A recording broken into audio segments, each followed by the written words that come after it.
আসসালামু আলাইকুম রহমতুল্লাহি ওবরকাতুহু। সম্মানিত দর্শক, আমাদের দেশের বেশ কিছু সামাজিক মাধ্যম, বিভিন্ন যাকে বলা হয় সেলিব্রিটি সাংবাদিক দেশের বাইরে যারা আছেন তারা এবং আমাদের দেশের খুব সাহসী কিছু সাংবাদিক রয়েছেন। তাদের বিভিন্ন রিপোর্টে যে কথাগুলো জানা যাচ্ছে সেটা হলো সাম্প্রতিক সময়গুলোতে খুব ঘন ঘন সেই মার্কিন যুক্তরাষ্ট্রের কর্মকর্তারা প্রকাশ্যে আসছেন এবং গোপনে অনেক গোয়েন্দা কর্মকর্তা, সাবেক এবং বর্তমান গোয়েন্দা কর্মকর্তারা বাংলাদেশে আসছেন। এরই মধ্যে সিআইএর অত্যন্ত গুরুত্বপূর্ণ, ভেরি পাওয়ারফুল একজন কর্মকর্তা, যিনি সদ্য সাবেক, তিনি বাংলাদেশে এসেছেন এবং এসে ওয়েস্টিন হোটেলে উঠেছেন। তার পাসপোর্ট নম্বর কত, ইমিগ্রেশন কত তারিখে করেছে এবং তিনি ওয়েস্টিন হোটেলে কবে চেক ইন করেছেন সেই বিষয়গুলো কিন্তু ইন্টারনেটে চলে এসেছে। এখন আমাদের প্রশ্ন হলো এই যে এই সময়টিতে হঠাৎ করে এত গুরুত্বপূর্ণ একজন গোয়েন্দা কর্মকর্তা কেন আসলেন? এর বাইরে আরো অনেক গোয়েন্দা কর্মকর্তা যারা জুনিয়র তারা আসছেন, কিন্তু তাদের খবরাখবরগুলো আসেনি। আপনারা জানেন যে আমাদের গোয়েন্দা সংস্থাগুলো তারা প্রক্সি হিসেবে বিভিন্ন সোশ্যাল ইনফ্লুয়েন্সার যারা রয়েছেন তাদেরকে ব্যবহার করেন। পিনাকি যাদেরকে কচু খ্যাতি সাংবাদিক বলে, কচু খ্যাতি সাংবাদিক। আপনারা জানেন যে ডিজিএফআই এর যে অফিস, সেই অফিসটি মিরপুরের যে কচুক্ষেত এলাকা রয়েছে সেই এলাকার সংলগ্ন ক্যান্টনমেন্টের মধ্যে।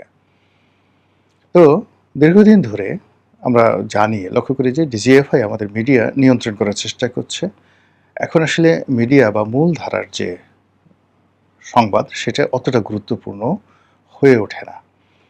সামাজিক মাধ্যমে যখন একটা বিষয় ট্রেন্ডিং হয়ে যায় বা ভাইরাল হয়ে যায়, সেটিকে ধারণ করেই সাধারণত মূল ধারার গণমাধ্যমগুলো এখন কোনোমতে সারভাইভ করছে। তাদের যে প্রিন্ট ভার্সন এখন বলতে গেলে মুখ থুবড়ে পড়েছে। যারা ১,০০,০০০ কপি ছাপায়, ধরেন সবচেয়ে বড় পত্রিকা বাংলাদেশে, যারা অনেক কথা বলে যে আমরা ইত্যাদি, ইত্যাদি। আমার কাছে মনে হচ্ছে না যে ৭০-৮০ হাজার কপির বেশি তারা ছাপায়। তো এরকম পত্রিকা আছে দুটোর মতো যারা ৭০-৮০ হাজার কপি ছাপায়। আর বাকি যে পত্রিকাগুলো সেগুলো ১০,০০০, ১৫,০০০, বড়জোর ২০,০০০ কপি ছাপায়। এরকম পত্রিকা আছে ৪-৫টা। তো এই ৪-৫টি পত্রিকার বাইরে অন্য যেগুলো আছে সেগুলো নামকাওয়াস্তে। কিন্তু পত্রিকাগুলো আ এই মুহূর্তে তাদের যে যাকে বলা হয় অস্তিত্ব টিকিয়ে রেখেছে ডিজিটাল প্ল্যাটফর্মে। এবং এক্ষেত্রে ধরুন আপনি যদি ভিডিও ধরেন, ভিডিও, ভিডিওর ক্ষেত্রে কালের কণ্ঠ এই মুহূর্তে নাম্বার 1।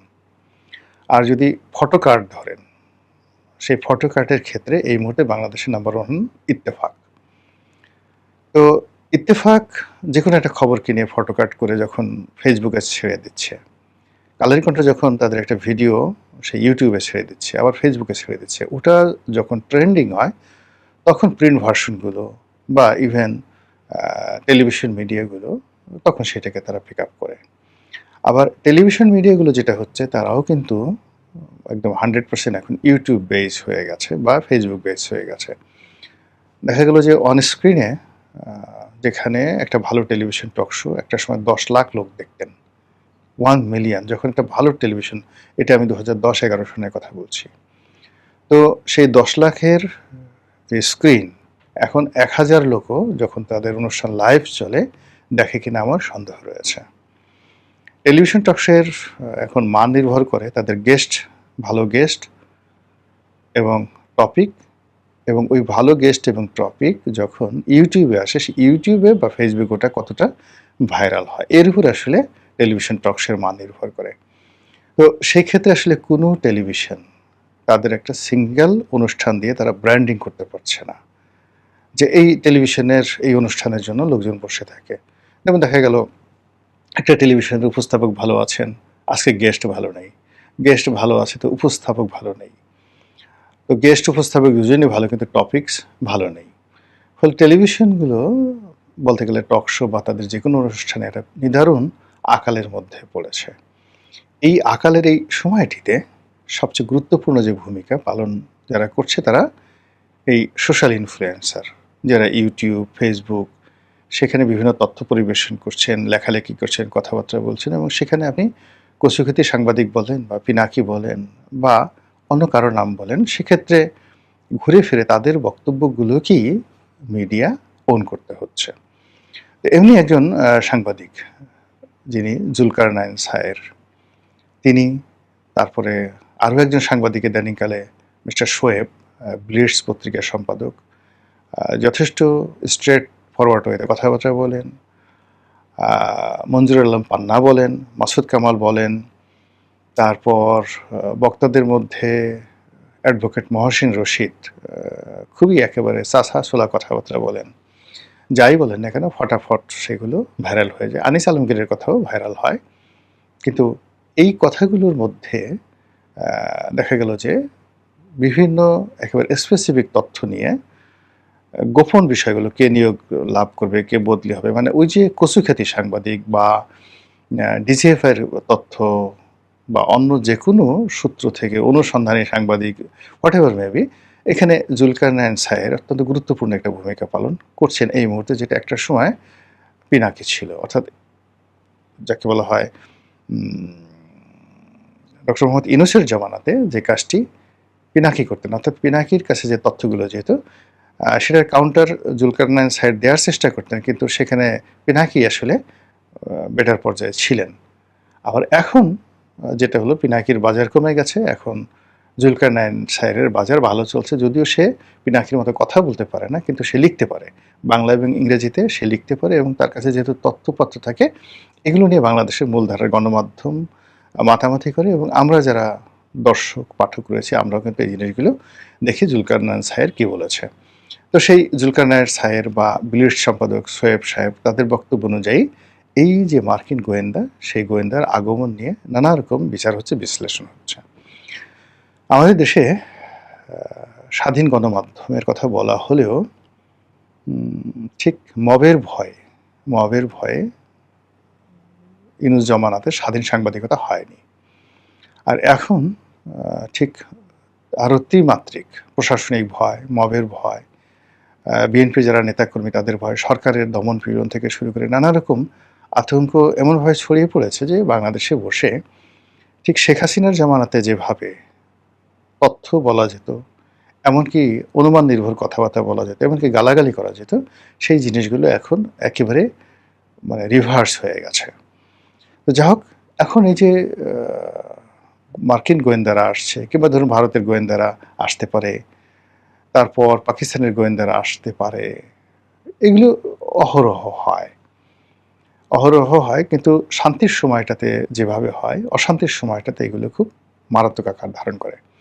আমরা বিদেশি গোয়েন্দাদেরকে নিয়ে ভয় পাই বিভিন্ন কারণ, যে আমাদের দেশে অনেকগুলো দুর্ঘটনা ইতিপূর্বে ঘটেছে। বঙ্গবন্ধুর হত্যাকাণ্ড, জিয়াউর রহমান সাহেবের হত্যাকাণ্ড, সত্তার সাহেবের ক্ষমতাচ্যুতি, এরশাদ সাহেবের ক্ষমতাচ্যুতি, এরপরে গণতান্ত্রিক আমল যখন শুরু হলো 1991 থেকে, প্রত্যেকবারই ক্ষমতার পালা বদলে বিদেশি গোয়েন্দা সংস্থা, বিদেশি রাষ্ট্রের খুবই গুরুত্বপূর্ণ ভূমিকা ছিল। তো সেদিক থেকে আমরা আসলে নিজেদের জনগণকে যেভাবে ভয় পাই, সম্মান করি বা তাদের উপর নির্ভর করি, তার চেয়ে বিদেশি রাষ্ট্রদূত, তাদের গোয়েন্দা সংস্থা, বিদেশি রাষ্ট্রের বিভিন্ন সিদ্ধান্ত, সেটাও আমাদেরকে মানতে হয়। তো আমরা শেখ হাসিনার পতনের পরে যে কোনোভাবেই হোক না কেন মার্কিন বলয়ে ঢুকে গিয়েছি। আমাদের ক্ষুদ্র রাষ্ট্র, আমাদের যতটা সম্ভব আমরা মার্কিন যুক্তরাষ্ট্রকে দিয়েছি এবং দেওয়ার পরে যেভাবে আমরা তাদের সঙ্গে একটি চুক্তির মাধ্যমে নিজেদেরকে নিবেদন করেছি, নিজেদেরকে বিসর্জন দিয়েছি, আমাদের যা কিছু আছে সেগুলো সবই তাদের কদম মোবারকে সমর্পণ করার জন্য 10 পায়ে দাঁড়িয়ে আছি। এরপর আসলে আর কোনো কিছু থাকে না। কিন্তু যেটি হয়, কর্তৃত্ববাদী এবং সাম্রাজ্যবাদী যে শব্দ দুটো রয়েছে, এই দুটো শব্দ যে সকল দেশ, কাল, ব্যক্তি, সমাজের উপর আপর্তিত হয়, তারা একটি মানুষ এবং তাদের প্রতিপক্ষ, যে মানুষটি তাদের প্রতিপক্ষ, তাদেরকে একেবারে মাটির সঙ্গে মিশিয়ে পশুর পর্যায়ে, এমন পশু যে কখনো গুঁতো দিতে পারে না, মাথা তুলে উঠতে পারে না, একেবারে সারাক্ষণ সে শুয়ে থাকে, হা করে থাকে। তো এইরকম পর্যায়ে না পৌঁছা পর্যন্ত কোনো অবস্থাতেই তাদের মধ্যে স্বস্তি আসে না। এখন আমেরিকার সঙ্গে চুক্তি করা হয়েছে, সব কিছু করা হয়েছে, কিন্তু শর্ত হলো তুমি চীনের কাছে যেতে পারবে না, আমাদের অনুমতি ছাড়া ভারতের কাছে যেতে পারবে না, আমাদের অনুমতি ছাড়া এমনকি ইংল্যান্ড থেকেও তাদের বন্ধু রাষ্ট্র সেখান থেকে সামরিক সরঞ্জামাদি আনতে পারবে না, এই ধরনের কথাবার্তা আমরা শুনছি। তো সেখানে তারেক রহমান সাহেবের চীন ভ্রমণ, তারপরে তিনি খুব চেষ্টা করছেন ভারতের সাথে একটা সম্পর্ক উন্নয়নের জন্য, সেখানে যাওয়ার জন্য, কিন্তু এই কাজগুলো হয়ে উঠছে না। আর এই চীনের সঙ্গে তার এই যে ভ্রমণটি, এটা আমি নিষেধ করেছিলাম, অনেকে নিষেধ করেছিল। তারেক রহমান সাহেবের এই মুহূর্তে সেখানে যাওয়াটা ঠিক হবে না, কি দরকার ছিল যাওয়ার। কিন্তু তিনি গেছেন, কি পেয়েছেন ডাজ নট ম্যাটার। কিন্তু যে সমস্যার মধ্যে তিনি এখন পড়েছেন, এই সমস্যা তিনি যদি সমাধান করতে পারেন ভালো, আর সমাধান না করতে পারলে তিনি, আমরা সবাই বিপদে পড়ব। এবং তারই প্রেক্ষিতে যদি তার উপর চাপ প্রয়োগ করার জন্য বিকল্প কোনো উৎসের সন্ধানের জন্য গোয়েন্দারা এখানে আসে, তাহলে এটা আমাদের জন্য খুবই একটা, যাকে বলা হয় অশনির সংকেতের। কারণ হলো এর আগে আমরা বিভিন্ন সরকারি কর্মকর্তা, আমেরিকান সরকারি কর্মকর্তা, তাদের দাপট দেখেছি, পিটার ডি হাসকে দেখেছি, আমরা ডোনাল্ড লুকে দেখেছি, এবং ওই সময় ঘন ঘন শেখ হাসিনার পতনের ঠিক আগে আগে প্রায় প্রতি মাসে 2-3 জন করে এইভাবে মার্কিন যুক্তরাষ্ট্র সরকারের দক্ষিণ এশিয়া বিষয়ক, দক্ষিণ পূর্ব এশিয়া বিষয়ক, তারপর প্যাসিফিক কমান্ডের সামরিক বেসামরিক কর্মকর্তারা বাংলাদেশে আসতেন। তার প্রেক্ষিতে আমাদের দেশে যে একটা অভ্যুত্থান হয়ে গেল এবং একটি 17 বছরের সরকার, যেটিকে বলা হতো পৃথিবীর অন্যতম শক্তিশালী সরকার, সেই সরকারের পতন হলো। এইটা আমাদের জন্য একটা সিঁদুরের মেঘ। আর সেই সিঁদুরের মেঘ দেখলে আমাদের কী ধরনের ভয় লাগে, যেটি এই সময়টাতে ভারত থেকে, ভারতে নিযুক্ত মার্কিন রাষ্ট্রদূত সার্জিও গুড তিনি আসবেন, পল কাপুরের সঙ্গে কার কী কথা হলো, সিআইএর কে এলো, কোন কোন গোয়েন্দা সংস্থার লোক বাংলাদেশে এলো, এগুলো আমরা যখন শুনছি, সঙ্গে সঙ্গে আমরা কিন্তু আমাদের অস্তিত্ব নিয়ে, আমাদের ভবিষ্যৎ নিয়ে, আমাদের আরও অনেক কিছু নিয়ে আমরা কিন্তু তটস্থ হয়ে যাচ্ছি।